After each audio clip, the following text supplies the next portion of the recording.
बिहार बनाम केरल का रणजी मुकाबला कल से शुरू होने जा रहा है। आपको बताते चले कि ये चौथा मुकाबला होगा बिहार के लिए। हालांकि मोइनुल हक स्टेडियम में इस वक्त हम मौजूद है और आपको बताते चले कि मुंबई से पहला मुकाबला खेला गया था। उसके बाद से जो है छत्तीसगढ़ से, हालांकि मुंबई से करारी हार के बाद से छत्तीसगढ़ से जो बिहार की टीम ने वापसी किया था, अच्छी वापसी की थी। और जिस तरीके से विपिन सौरभ ने यानी छत्तीसगढ़ के जीत में एक तरीके से कहे तो रोड़ा बने थे, वहीं बाबुल कुमार की बात कर ले या सरमन निग्रोध की बात कर ले तो उन्होंने छत्तीसगढ़ के साथ खेलते हुए दूसरी पारी में यानी अर्धशतक बनाया था। साथ ही जिस तरीके से उत्तर प्रदेश से भी मुकाबला कड़ा हुआ था और वहां पर यानी उत्तर प्रदेश से भी जो मुकाबला हुआ ड्रा हुआ और फिर से एक बार यानी कल से जो है केरल के सामने बिहार की भिड़ंत होने वाली है। और बिहार की टीम पूरी तरीके से कहे तो तैयार है और दर्शकों में भी काफ़ी उत्साह होगा। एक तरीके से कहे जब मुंबई से जो मुकाबला हुआ था तो काफ़ी संख्या में यानी पूरा जो मोइनुल हक स्टेडियम था भरा हुआ था। वहीं छत्तीसगढ़ से हालांकि दर्शकों में निराशा थी, लेकिन जिस तरीके से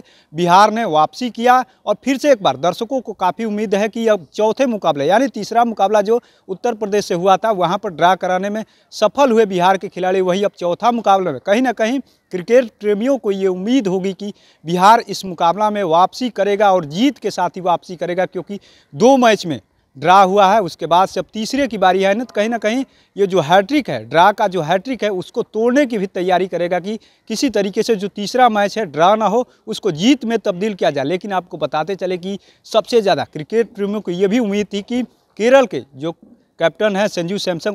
उन पर सबकी नज़रें थी, लेकिन वो इस मैच में नहीं है। इस मैच में यानी केरल की टीम तो मंगलवार को ही शाम को यहाँ पहुँच गई। हम तस्वीरें भी दिखा रहे हैं किस तरीके से जो है केरल की टीम यहाँ पर देखिए किस तरीके से प्रैक्टिस करती हुई नजर आ रही है। आपको बताते चले कि केरल की तरफ से रोहन एसके को कैप्टन बनाया गया है। साथ ही विष्णु विनोद हैं, श्रेयस गोपाल जो IPL भी खेल चुके हैं उनको यानी राजस्थान की तरफ से IPL भी खेल चुके हैं, वो भी यहाँ पर पहुँच चुके हैं, वो भी खेलेंगे। सचिन बेबी हो गए, जलज सक्सेना हो गए, Rohan Prem, Krishna Prasad, B Chandran, VS Thampi, Vasil NP Akshay Chandran यानी 16 सदस्यों जो टीम है यानी यहाँ पर पहुँच चुके हैं। और अखिल साधर हो गए, सलमान नजीर, विष्णुराज, आनंद कृष्ण, निधिन MD यानी तमाम जो कहे तो 16 सदस्यों जो टीम है यानी केरल की बिहार की धरती पर यानी मंगलवार को ही पहुंच गई है। और लगातार जो है देखिए प्रैक्टिस का दौर भी जारी है। लेकिन कहीं ना कहीं बिहार की टीम जो बाबुल कुमार की बात कर ले या सरमन निग्रोध की बात कर ले या जिस तरीके से विपिन सौरभ की बात कर ले जो विकेट कीपर भी है और बल्लेबाजी भी बखूबी करने में एक तरीके से अपनी क्षमता को दिखाने में जिस तरीके से लगातार जो बिहार के क्रिकेट प्रेमियों में एक तो बिहार को सब लंबे समय के बाद से जो है यानी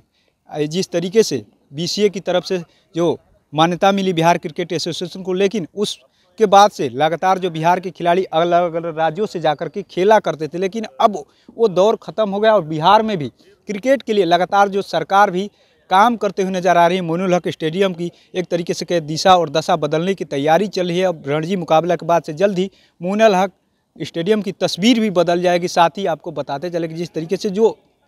कहा जा रहा था यानी विपिन सौरभ की हमने बात की कि छत्तीसगढ़ के मुकाबले में ड्रा कराने में अहम भूमिका निभाई थी, वहीं सरमन निग्रोध और बाबुल कुमार ने अर्धशतक यानी शतकी साझेदारी और अर्धशतक लगा करके बिहार को भी यानी क्षमता अपने दिखाया था। साथ ही बताने का काम किया था कि बिहार के अंदर भी एक तरीके से कहे कि ऊर्जावान खिलाड़ी है, कभी भी किसी भी वक्त पर मैच का रुख बदल सकते हैं। हालांकि क्रिकेट जो कहा जाता है कि संभावनाओं का खेल है, कुछ भी हो सकता है, लेकिन जिस तरीके से बिहार के क्रिकेटरों पर सवाल उठ रहा था, हालांकि 3 मैचों में जिस तरीके से 2 मैचों में जो फ्लॉप होने के बाद वैभव सूर्यवंशी जो खेल रहे थे बहुत बेहद ही कम उम्र में उनका रणजी में चयन हो गया था, उसको लेकर के सवाल खड़े होते, लेकिन अपनी क्षमता को एक तरीके से दिखा नहीं पाए थे, एक सिद्ध नहीं कर पाए थे कि उनको लेकर के तीसरा मैच में हल्का उनको हटा दिया गया था। लेकिन जिस तरीके से गेंदबाजों की बात कर लेते वीर प्रताप सिंह, उन्होंने बखूबी जो है मुंबई के साथ यानी 5 विकेट लेकर के मुंबई को 251 रनों पर ही रोकने का काम किया था। हालांकि उस दिन मुंबई के साथ जो बिहार की जो टीम थी अच्छा मैच नहीं खेल पाई थी, अच्छा मुकाबला नहीं कर पाई थी। लेकिन जिस तरीके से बात कर ले बिहार के खिलाड़ियों की, एक तरीके से बिहार की अब वापसी हो गई है और कल से यानी एक कड़ा मुकाबला केरल के साथ खेलने देखने को मिलेगा। जिस तरीके से लगातार जो है बिहार के खिलाड़ियों के ऊपर भी दबाव रहेगा, हालांकि जीत को लेकर यानी हैट्रिक 2 बार यानी मैच ड्रा कराने के बाद अब तीसरी बार यानी कहने तो चौथे मुकाबले में बिहार के खिलाड़ियों से काफ़ी उम्मीद होगी कि इसको ड्रा को जीत में तब्दील कैसे करते हैं। लेकिन जिस तरीके से बिहार के खिलाड़ियों ने दिखाया है पहले मैच के बाद से, मुंबई के बाद से, छत्तीसगढ़, उत्तर प्रदेश से जिस तरीके से खेल का प्रदर्शन किया है, तो कहीं ना कहीं ये उम्मीद पूरी तरीके से हम कर सकते हैं कि जो केरल के साथ मुकाबला होने जा रहा है बेहद ही रोमांचकपूर्ण और कड़ा मुकाबला देखने को मिलेगा।